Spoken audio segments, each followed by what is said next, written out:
छोटा सा गांव था। नाम तो उस गांव का कोई खास नहीं था, मगर पहचान थी उसके खाने की। यहाँ के लोग दूर दूर से आते थे सिर्फ नॉनवेज खाने के लिए। कहते हैं इस गांव की गलियों में जो महक उठती थी वो किसी बड़े शहर के होटल की भी बराबरी कर सकती थी। एक आदिवासी बाजार लगा करता था जहाँ पर लोग मटन, चिकन, मछली और अंडे के हिसाब से पैसे लेकर उनकी आंखों के सामने ही कम मसाले के साथ खाना बनाकर देते थे।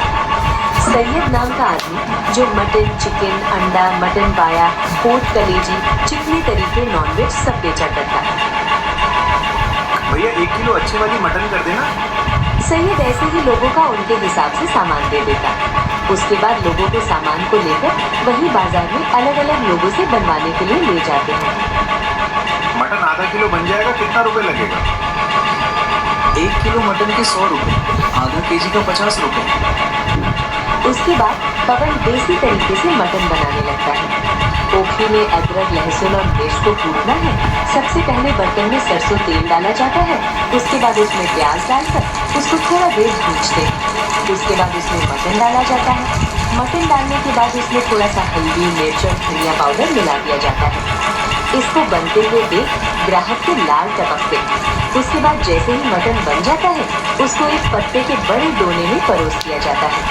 लोग वहाँ पर बड़े हिसाब से खाते हैं। यहाँ पर कुछ टूटी फूटी झोपड़ी में 2 जान रहा करती थी, आनंद और उसकी पत्नी वैष्णवी। आनंद गरीब था पर एक दिलीप सिंह राजपूत नाम के सेठ के यहाँ खाना बनाया करता था। गांव के बीचों बीच एक बहुत पुरानी और मशहूर दुकान थी। ये दुकान सिर्फ दाल, चावल और तरकारी की थी, लेकिन इसकी शोहरत दूसरे गांव तक फैली थी। वाह भाई वाह, क्या खुशबू है। सेठ दिलीप, मानना पड़ेगा तुम्हारे हाथों में तो जादू है।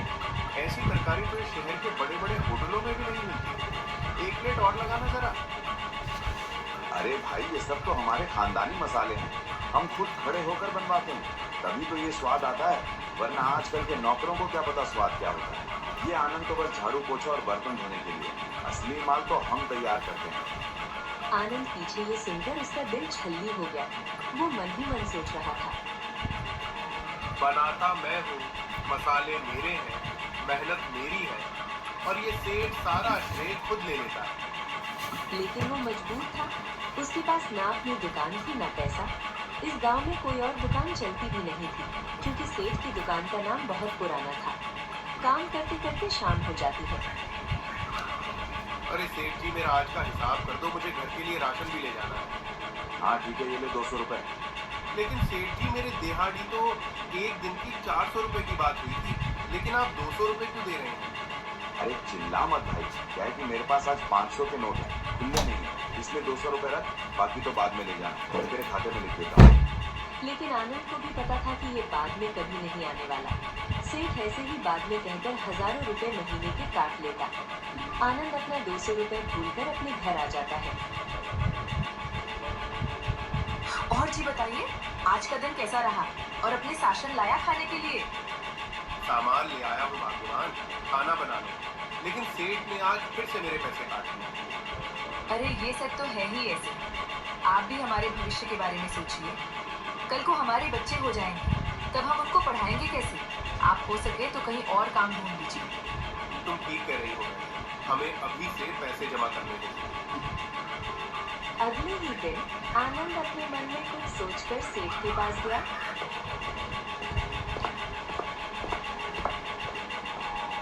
सेठ जी राम राम, मुझे आपसे एक जरूरी बात करनी है। क्या बात है? सुबह सुबह क्या मांगना है? अब जल्दी बोल, ग्राहकों का टाइम हो रहा है। सेठ जी, हम ऐसे कब तक जिएंगे?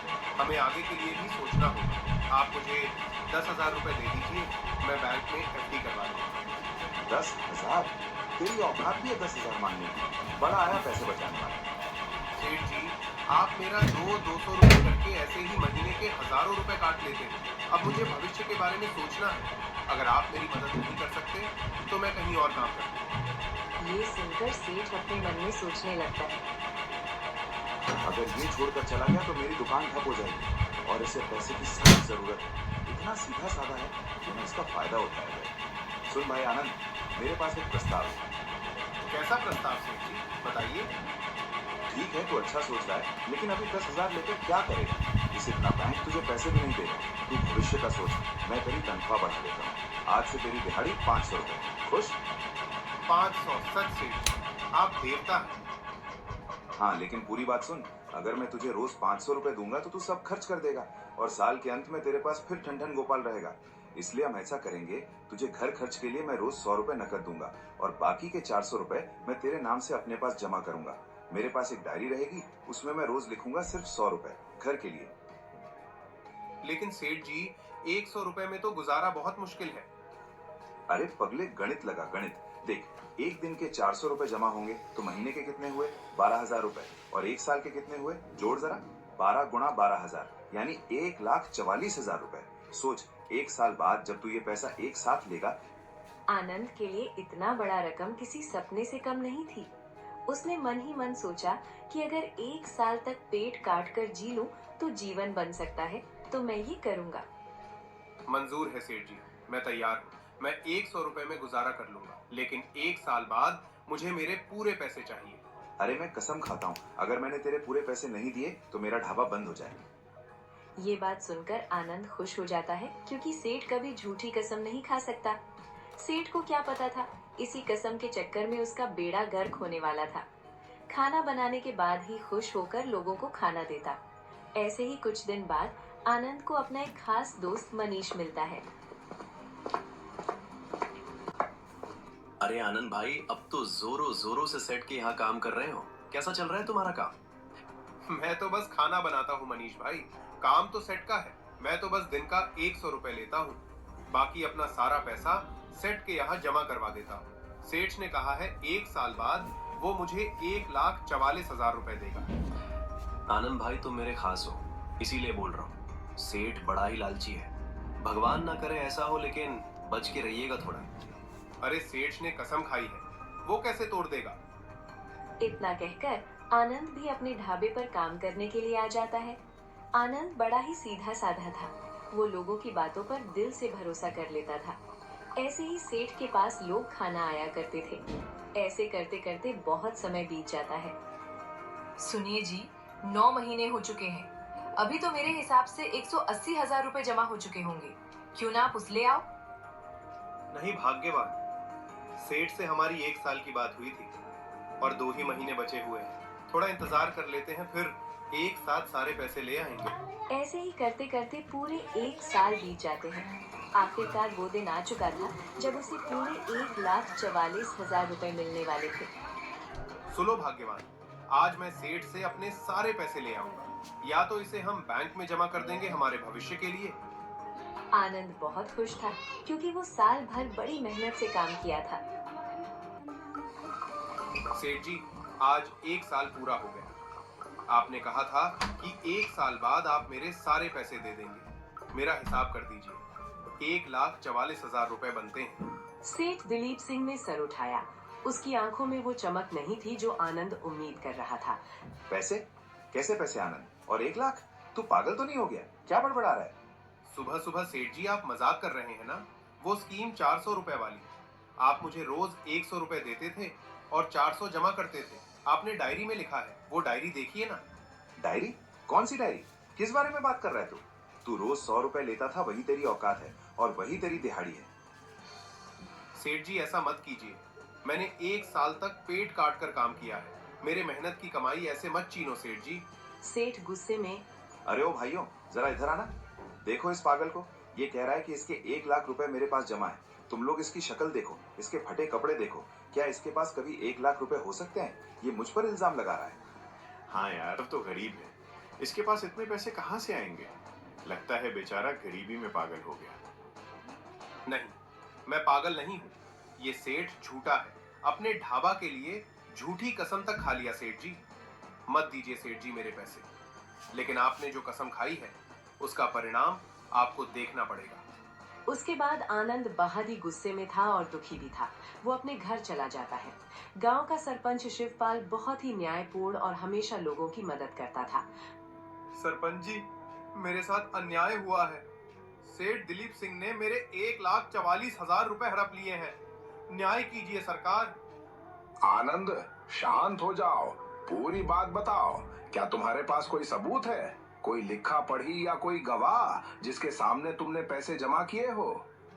सबूत तो कुछ नहीं है सरपंच जी। बस मेरी पत्नी ने घर की दीवार पर कोयले से हर दिन का हिसाब लिखा है और सेठ जी ने जुबान दी थी। आनंद, कानून और पंचायत सबूत मांगते हैं। दीवार पर लिखा हिसाब सबूत नहीं माना जाता। सेठ बहुत चालाक है, बिना पक्के सबूत के हम उसका कुछ नहीं बिगाड़ सकते। पुलिस भी सबूत मांगेगी। आनंद की रही सही उम्मीद भी टूट गई। वो जाने लगा, तभी सरपंच ने उसे रोका। रुको आनंद, मैं सेठ से तुम्हारे पैसे तो नहीं दिलवा सकता, लेकिन मैं जानता हूँ कि तुम झूठे नहीं हो और मैंने तुम्हारी बनाई तरकारी का स्वाद चखा है। तुम्हारे हाथ में जादू है। तुम क्यों उस सेठ की गुलामी करते हो? मेरे पास अपनी दुकान खोलने के लिए पैसा नहीं है सरकार। पैसा मैं दूंगा। ये लो 20,000 रुपए। इसे कर्ज समझो या मदद। जाओ अपना खुद का ठेला लगाओ। अरे मुझे कौन यकीन बे? है कि तुम्हारा हुनर उस सेठ की दौलत पर भारी पड़ेगा। सरपंच शिवपाल जी से 20,000 रुपए मिलने के बाद आनंद के अंदर एक नई जान आ गई थी। सारे पैसे लेकर एक पेड़ के नीचे बैठा हुआ था और सोच रहा था कि आखिर ये पैसे का मैं क्या करूं। तभी उसका दोस्त मनीष आनंद का उदास देखकर आ जाता है। क्या हुआ दोस्त, आज यहाँ पर कैसे बैठा हुआ है और बड़ा मायूस लग रहा है तू? सच कहता था दोस्त तू। उस सेठ ने मेरे साथ गद्दारी कर दी। उसके बाद आनंद ने अपने साथ घटी सारी घटना अपने दोस्त मनीष को बता दिया। अब दोस्त तू ही बता, मैं किस चीज का ठेला लगाऊं जो हमारे गांव में चल सके। मनीष उसकी सारी बातें सुनता है और कुछ सोचते हुए आनंद से कहता है, चल दोस्त, मैं आज तुझे कहीं लेकर चलता हूँ। अगर तुझे पसंद आए तो उस चीज का तू दुकान लगा लेना। अब यहाँ से हमारी कहानी एक नई मोड़ लेने जा रही थी। आनंद और मनीष फिर से झारखंड की फेमस आदिवासी बाजार में चले जाते हैं। वो जाते ही सीधे जाते हैं सैयद के दुकान पर, जहाँ पर तरह तरह के मटन, चिकन एंड मछलियाँ रखी हुई थी, जो दिखने में ताजी ताजी थी। भाई सैयद मियाँ, जरा हमारे लिए मटन आधा किलोग्राम और चिकन पाया आधा किलोग्राम कर दो। ये कच्चा मटन और ये चिकन के पैर का क्या करे भाई? इसको क्या जला के खाएंगे? रुक जा भाई, बस तू देखते जा। उसके बाद सैयद से सामान लेकर दोनों सीधे पवन के पास पहुंचे, जो चूल्हे पर मसाले पीस रहा था। पवन भाई, ये रहा आधा किलो मटन और आधा किलो चिकन पाया, इसको बना दो। 150 लगेगा मनीष भाई। और इतने दिन हो गए तुम आ नहीं रहे थे, कहाँ गायब हो गए थे? मनीष इनका रोज का ग्राहक था। आए दिन जब भी मन करता उनके यहाँ आकर मटन चिकन खाया करता। अरे वो थोड़ा काम में व्यस्त था। तुम बनाओ भाई जल्दी थोड़ा। ठीक है, आप लोग बैठिए, मैं अभी आपकी बनाता हूँ। और हाँ, तीखा बनाऊंगा, आपको मजा आ जाएगा। पवन ने पिसे मसाले, प्याज, टमाटर और हरी मिर्च उठाए और मटन में मिलाकर चूल्हे पर रख दिया। फिर चिकन पाए को गर्म पानी में धोकर उसको भी अपने आदिवासी तरीके से बनने लगता है। लकड़ी जैसे ही मटन छनकने लगी, हवा में महक ऐसी फैली कि आनंद की आंखें चमक उठी।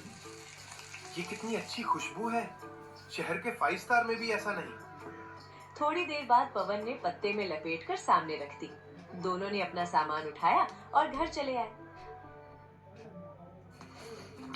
आनंद ने जैसे ही पहला निवाला मुंह में डाला, उसकी आंखें फैल गईं। अरे भाई, ये तो कमाल है। इतने कम मसालों में इतना गजब का टेस्ट, ये कैसे कर लेते हो लोग? यही तो है झारखंड का आदिवासी फेमस मटन चिकन। ना ज्यादा तेल, ना ज्यादा मसाले, पर स्वाद ऐसा कि बड़े बड़े होटलों को फेल कर दे। यही तो राज है मेरे गांव का भाई। मैं तो यही बोलूंगा तो इसी चीज का एक ठेला लगा ले। ना ज्यादा खर्च होगा ना कुछ। बात तो सही कह रहे हैं मनीष। मेरी एक बड़ी प्रॉब्लम तूने सॉल्व कर दी। मैं सोच ही रहा था कि किस चीज का मैं दुकान लगाऊं। 2 दिन बाद वो शुभ घड़ी आ ही गई।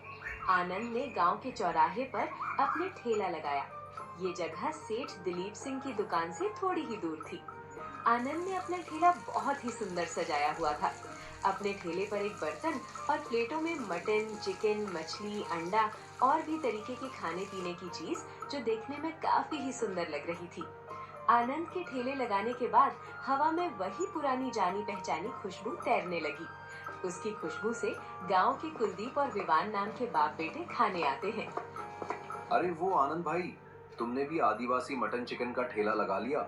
मेरा बेटा बड़ा जिद कर रहा था, इसको मैं लेकर दूसरे वाले गांव जा ही रहा था कि मुझे तुम्हारी दुकान दिखी। आपको दूसरे गांव जाने की जरूरत नहीं है कुलदीप भाई। अब आप और आपका बेटा जब चाहे अपने गांव में ही मटन चिकन आदिवासी तरीके से खा सकता है। देर किस बात की बनाओ भाई, हम लोगों के लिए भी ज्यादा मसाले मत डालना, वैसा ही आदिवासी वाला स्वाद रखना। ठीक है भाई, मैं तुम्हें आज मटन कलेजी खिलाता हूँ।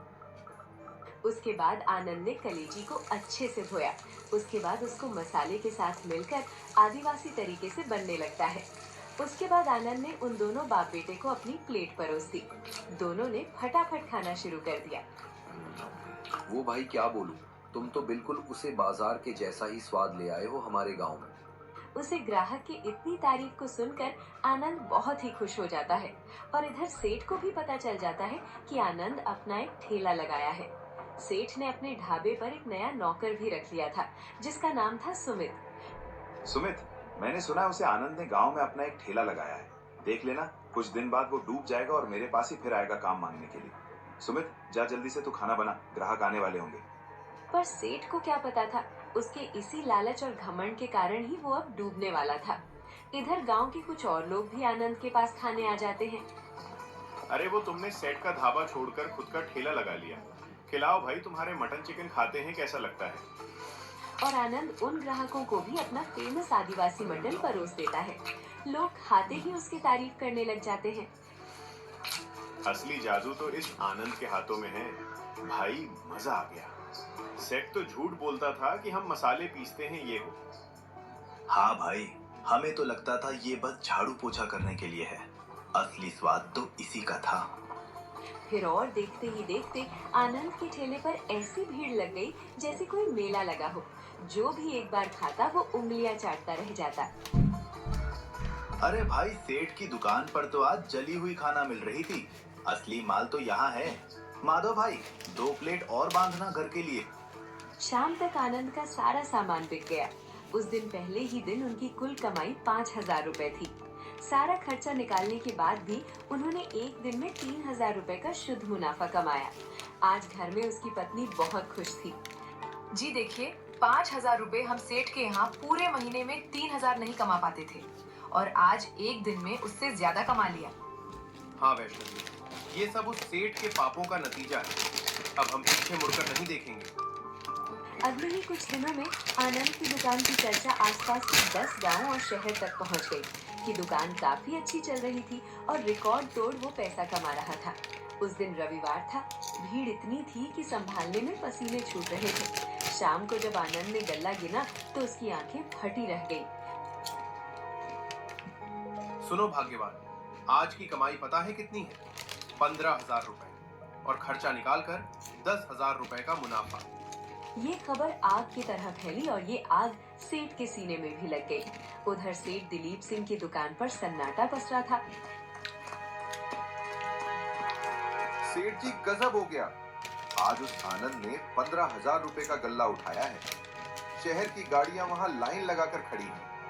आपकी दुकान पर तो कोई पानी मांगने भी नहीं आ रहा। क्या 15,000? उस 2 कौड़ी के नौकर की इतनी औकात? मेरा खून खौल रहा है। ये सब मेरा पैसा है, मेरे ग्राहक है। वो मेरे पेट पर लात मार रहा है। इसे रोकना होगा वरना मैं बर्बाद हो जाऊंगा। सेठ को समझ आ गया कि गुस्से से काम नहीं चलेगा। उसने सोचा कि आनंद को फिर से अपने जाल में फंसा लिया जाए। सेठ आनंद की दुकान पर जाता है, चेहरे पर झूठी मुस्कान और आवाज में मीठी शक्कर घोले हुए। और आनंद, मैंने सुना बड़े पैसे छाप रहा है तू। जो हो, मेरा ही चेला है। मुझे तो बड़ी खुशी हुई। कहिए सेठ जी, मेरे पास कैसे आना हुआ आज? अरे नहीं, मैं तो तुमसे माफी मांगने आया हूँ। मैं बह गया था। मुझे कल रात को सपना आया कि मैंने तुम्हारे साथ गलत किया है, इसीलिए मैं तुम्हारे पास एक प्रस्ताव लेकर आया हूँ। कैसा प्रस्ताव सेठ जी? अरे आज से मैं तुम्हारी पगार 1,000 रुपए कर दूंगा। तुम इस धूप में काम कर रहे हो, उससे अच्छा मेरे ढाबे पर मस्त पंखे के नीचे बैठकर काम करना। ये बातें सुनकर आनंद को बड़ा ही गुस्सा आ जाता है। चुप रहिए सेठ जी। जितने बार मुझे गधा बना सकते थे बना लिया आपने। मैं आपकी बातों में नहीं आने वाला। आपने कसम खाई थी ना, जिसके कारण आपकी दुकान बंद होने के कगार पर आ गई। हमें आपके टुकड़ों की जरूरत नहीं है। अब मैं अपना खुद का दुकान संभाल रहा हूँ। सेठ का चेहरा अपमान से लाल हो गया, पर सेठ के दिमाग में एक शैतानी चाल चल रही थी। अच्छा, बड़ा जुबान चलने लगा इन लोगों का। ऐसा चाल